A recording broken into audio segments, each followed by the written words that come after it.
পরিচে কিছু দিয়ে কাছে রাখি হচ্ছে না তার থেকে বাবা এক কাজ করবে বল আমার মেয়েটাকে আমার বিয়েটা দিয়ে যা বাবা তুমি বিয়ে করে বউটাকে খাওয়াবে কি তাহলে কি বাবা আমার বিয়ে হবে না? আমি সারা জীবন হাই গুলি খেতে থাকবো। তুই থামবে কেন এসেছিস সেখানে? কেন আবার? তার বিয়ের নামে এ বাবা কতটা মালিকারি কামালো তার ভাগ বাঁচাতে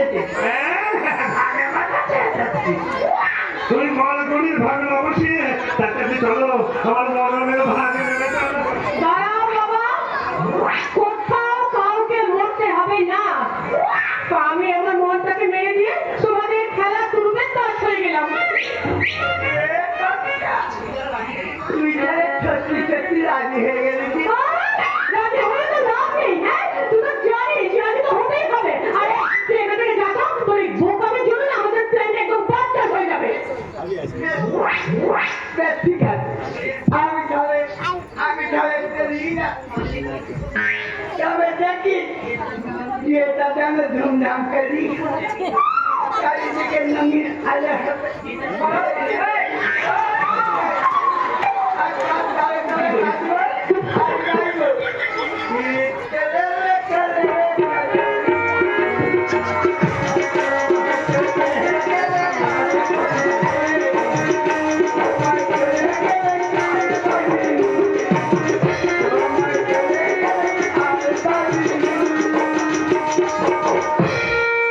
পাগল ছেলে একটা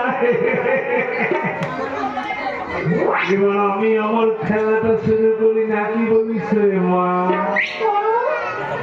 নীলকণ্ঠ আছো নাকি নীলকণ্ঠ আরে ও বাবা নীলকণ্ঠ এটাকে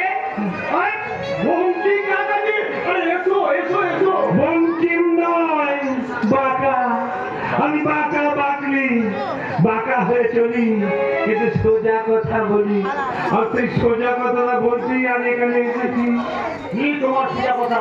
তার আগে তোমার ওই গুণধর ভাইটিকে দেখো আমি জিজ্ঞাসা করে দেখি সে কেন আমার মেয়ের এত বড় একটা সর্বনাশ করেছে তার জবাবটা আমি চাই